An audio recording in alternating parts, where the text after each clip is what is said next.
How did Indians sleep soundly among wolves and bears? Their methods will definitely shock you. Imagine lying under the stars on the Great Plains or in the dense forests of the Northeast.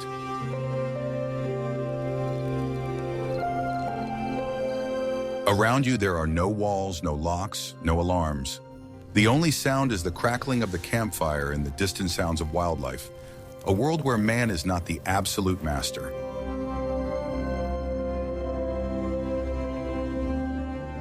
Watch this video to the end, and you will learn how Native Americans managed to stay calm and safe, and which of their methods were so effective they seem brilliant even today.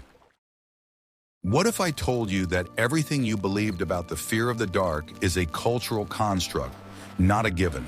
For many indigenous peoples, the night was not a time of terror, but simply the other side of the day, with its own rules and its own life. Safety began not with physical barriers, but with psychological preparation and the right attitude toward the surrounding world. Children were taught from a young age not to fear the dark, but to respect it and understand the sounds that filled it. This approach reduced panic and allowed for a sober assessment of the situation. Instead of fighting nature, they sought to become part of it, unseen and unheard. This meant that safety was not an act of aggression against the wild world, but an act of harmony and caution. They understood that most wild animals do not seek conflict with humans on their own. The main task was not to provoke this conflict, not to invade another's territory, and not to attract unnecessary attention. A sense of security was also reinforced by deep faith and knowledge of mythology. The stories told around the campfire often contained encoded survival rules. Tales of tricksters or animal spirits reminded them why you shouldn't leave food out in the open or stray far from camp alone. These stories worked better than any set of army rules, shaping behavior at a subconscious level. Collective responsibility was another pillar of this system. In the camp or village, there were no someone else's problems. The safety of each person was the business of the entire community. If one person broke the rules, for example, by carelessly handling waste, they endangered everyone. This created powerful social pressure that forced every member of the tribe to strictly follow the established order. The night was also perceived as a time of heightened sensitivity. People were taught to trust their instincts and feelings. If someone felt unexplained anxiety or heard an unusual sound, it was taken very seriously. This heightened perception was the result of living in close contact with the environment, where the slightest change could signal approaching danger or a change in the weather. This psychological foundation was critical, as it determined all subsequent actions. A person who does not panic hears better, sees further, and makes more balanced decisions. Fear paralyzes, while respectful attention mobilizes all the body's resources. Therefore, the first line of defense was invisible. It existed in the consciousness of every member of the tribe. This philosophy of deep respect for the world and reliance on collective responsibility is something we may have lost. It's very interesting to know your point of view. What do you think of this psychological approach to safety compared to modern technological methods? Write about it in the comments and don't forget to subscribe to the channel. I will reveal the most guarded secret about why the campfire was not just a source of heat, but a real technological tool. For anyone who has spent the night outdoors, fire seems like the obvious solution. However, for indigenous peoples, it was a whole science, honed to the smallest detail. The fire was not just a flame, but a multi-level defense system that worked on several fronts at once. It provided light, warmth, psychological comfort, and, most importantly, was a powerful deterrent. First, the light of the fire created a visible barrier. Most nocturnal predators instinctively avoid bright, moving flames. Fire disrupts their night vision and is associated with a danger they cannot control. This dome of light around the camp was the first line of defense. It created an island of safety that animals preferred not to enter unless forced by extreme hunger. Secondly, the smell of smoke was just as important. The smell of smoke itself was a powerful signal to any large animal. It permeated clothing, dwellings, and the very ground around the camp, creating an olfactory barrier. This smell overpowered all others, including the tempting smell of food or the people themselves. Animals with a keen sense of smell would catch this signal from afar and prefer to bypass the camp. Thirdly, the fire made a sound. The steady crackle of burning logs created a background noise that was unfamiliar to wildlife. This monotonous sound also served as a warning. It signaled the presence of something alien, which made cautious predators keep their distance. Any living creature in the forest listens first, and the campfire was a loud statement of human presence. Thus, the campfire was not just an element of comfort, but a complex engineering solution. It affected the sight, smell, and hearing of potential threats. The ability to build and maintain the right fire was one of the key skills passed down from generation to generation. But fire alone was not enough. Ready to learn about the people who became a living shield while the tribe slept? What I am about to tell you will change your perception of the night watch, as it was not just a duty, but a true art. While the fire served as passive protection, active security was provided by people. The system of night watches was a fundamental part of life for any nomadic or settled community. Relying only on fire or luck was unthinkable, so the human factor was decisive. The watchmen, or sleepless ones, were the eyes and ears of the camp. They were not necessarily the strongest warriors, but always the most vigilant and resilient. Often, this role was filled by young warriors who were thus proving their reliability and endurance. For them, it was not only a duty but an honor to protect the sleep of their families and elders. The technique of standing guard was honed to perfection. The guard never stood in one place, brightly lit by the fire. This would make him an easy target. Instead, he stayed in the shadows, on the periphery of the light circle, constantly moving around the camp's perimeter. His job was not to look at the fire, but to look out from the fire into the darkness, preserving his night vision.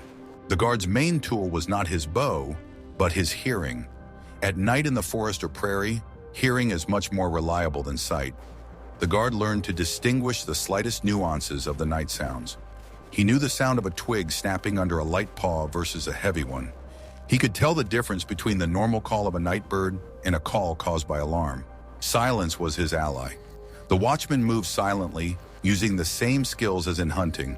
He wore soft shoes, moccasins, which allowed him to feel the ground beneath his feet. His every step was measured to avoid making extra noise and giving away his presence. He was a ghost guarding the sleeping camp. The Iroquois, who lived in fortified palisade villages, had a more formalized watch system. They posted guards on special watch platforms along the walls. From here, they could observe the approaches to the village. But even inside the longhouses, there were always those who slept lightly, ready to react to any unusual noise. If you like how we are revealing these little-known details of life, please give this video a like. Do you want to know the secret that Native Americans used to choose the perfect campsite, turning the landscape itself into their main ally? Choosing a place to sleep was the first and, perhaps, the most important decision that determined the level of safety. An experienced chief or hunter never set up camp in the first convenient spot. It was a careful process of assessing the terrain based on centuries of experience. The ideal campsite had to use natural barriers. This could be a camp set against a sheer cliff or a steep embankment.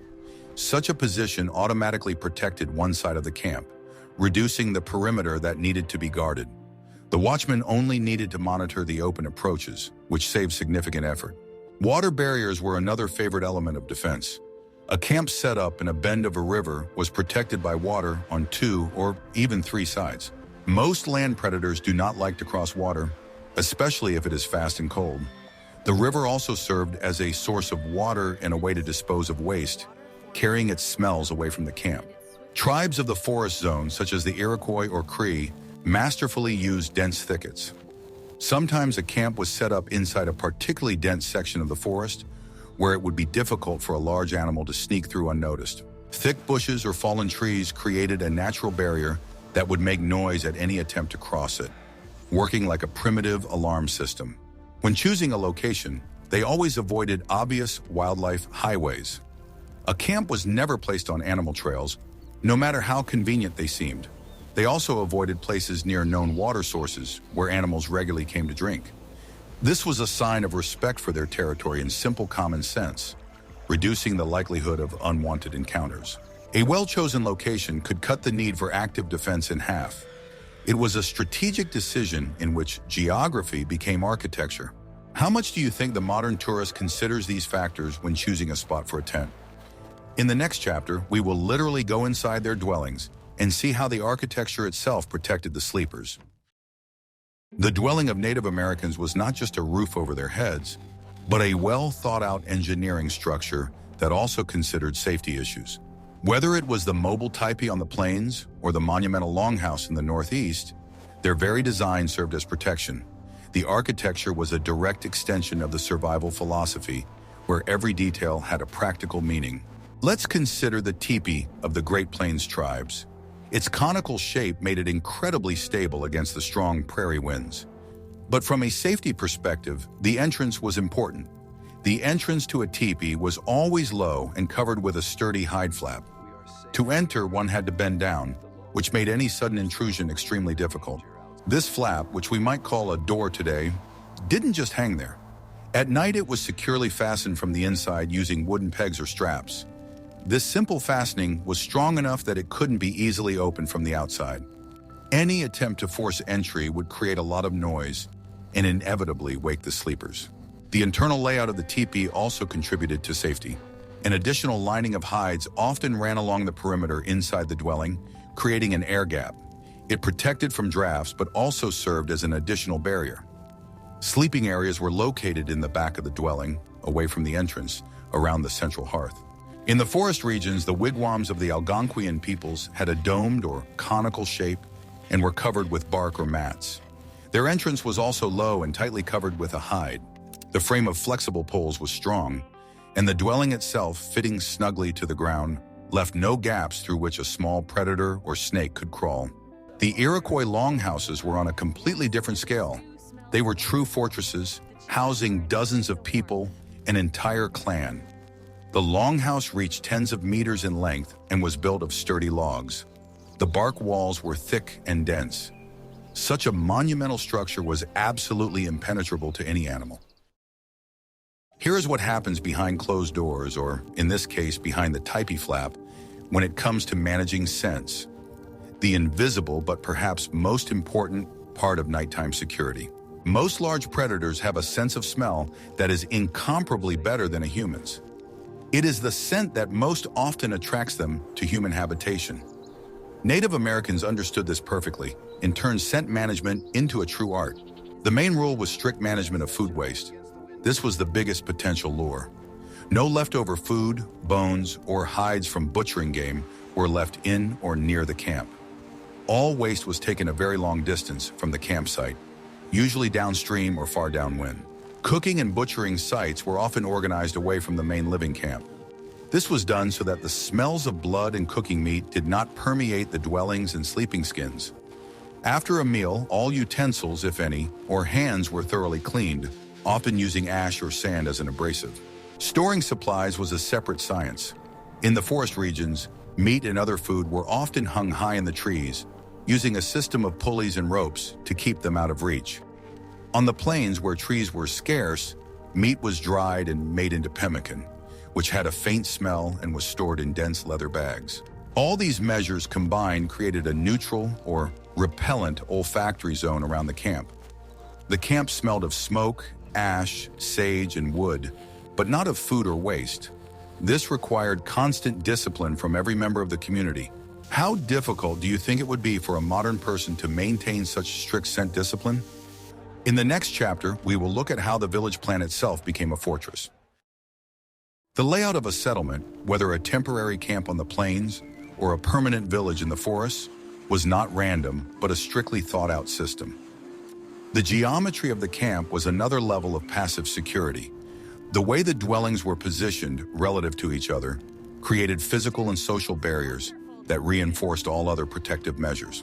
Among the Great Plains tribes, such as the Lakota or Cheyenne, the camp during large gatherings was often set up in a large circle. This circle of teepees was not only a sacred symbol, but also an ingenious defensive structure. All teepee entrances faced the center of the circle, where the communal fire burned and social life took place.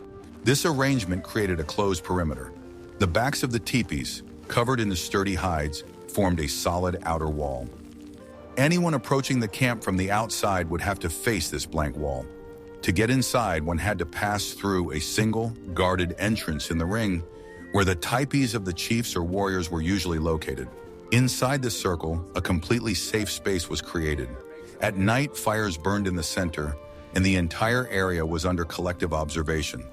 Any noise or movement in the inner courtyard would be immediately noticed. This provided a huge psychological sense of security. For smaller nomadic groups, for example, during a hunt, the camp might not be a circle, but a line or a semicircle.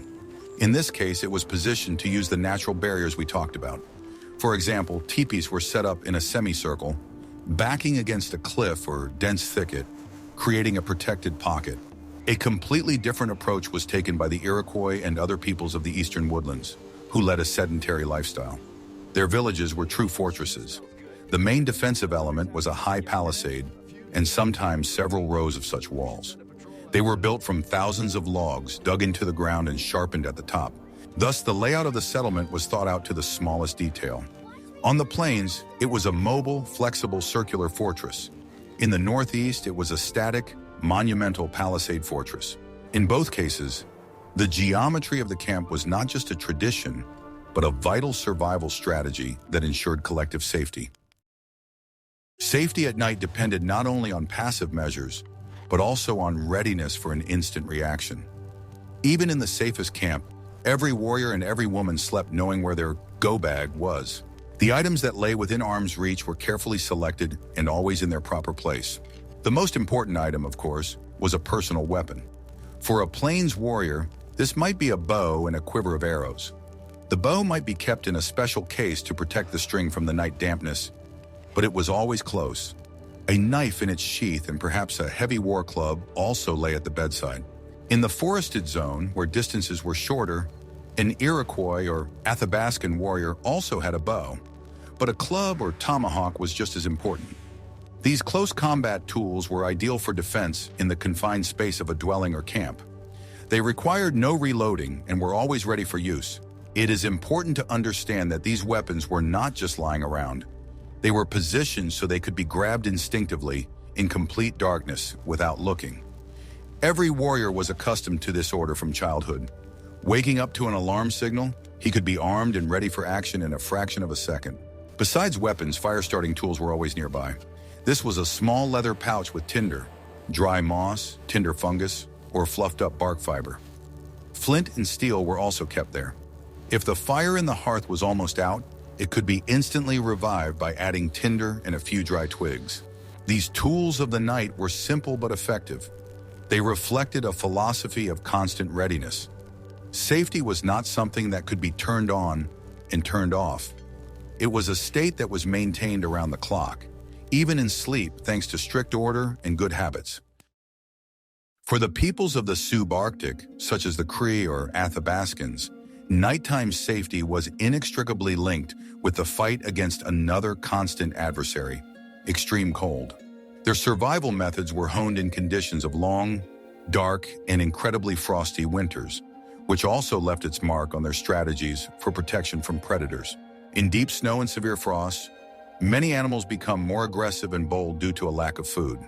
Therefore, precautions in a winter camp were even stricter. Fire here was not just protection, but life itself.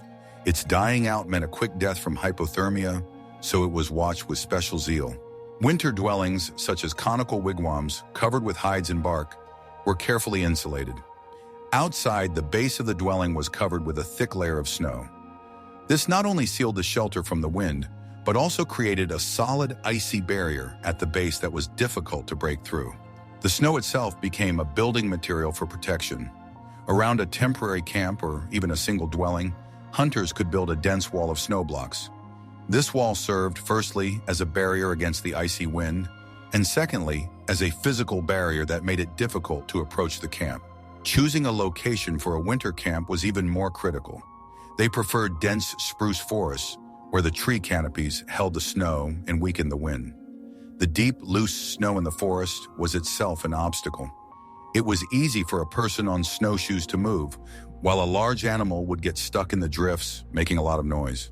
In these extreme conditions, survival depended on strict adherence to the rules. Any mistake, whether an unsecured dwelling flap or a leftover piece of meat, could have fatal consequences. Safety was synonymous with order, warmth, and vigilance. Besides all the practical measures, there was another invisible but extremely important layer of protection, the spiritual one. For Native Americans, the world was inhabited not only by physical beings, but also by spirits. Safety at night depended not only on strong walls and vigilant guards, but also on a proper relationship with these spiritual forces. Before sleep, it was common to perform small rituals. This could be an offering of tobacco to the fire as a guardian spirit. The fire was perceived not just as a chemical reaction, but as a living, conscious being that protected the sleepers. Addressing it with respect was a guarantee that it would not go out and would perform its protective function. In many cultures, there were special charms or sacred bundles. These were objects imbued with spiritual power, which were hung at the entrance to the dwelling or worn on the body. It was believed that these items repelled evil spirits and consequently the physical threats that might be their manifestation. This provided a powerful psychological sense of security. The stories told around the campfire played a key role. Many of them were dedicated to animals, wolves, bears, coyotes. In these stories, animals were often presented as wise beings with their own intelligence in society. These stories taught respect for them. One could not kill a predator without need or mock it, as this could bring misfortune. This respectful attitude led directly to practical safety. Do not insult the bear meant in practice. Do not leave food that will attract it. Do not walk on the wolf's path meant do not set up camp on animal roads. Spiritual prohibitions were a metaphorical form of the most effective survival rules. Ultimately, the security system of Native Americans was holistic. It combined psychology, engineering, a deep knowledge of nature, and spiritual practices. Each part of this system supported and reinforced all the others, creating an almost impenetrable cocoon of safety around the sleeping camp. We see that the nighttime security of the indigenous peoples of North America was not just a set of tricks, but a complex and multi-layered system. It was the result of millennia of experience, where psychology, collective discipline, engineering solutions, and a deep respect for nature were woven together. What other aspects of the life or survival of Native Americans would you like us to cover in future videos? Perhaps you are interested in their hunting methods, food preservation techniques, or their navigation skills? Suggest your topics in the comments and don't forget to subscribe to our channel so you don't miss new investigations.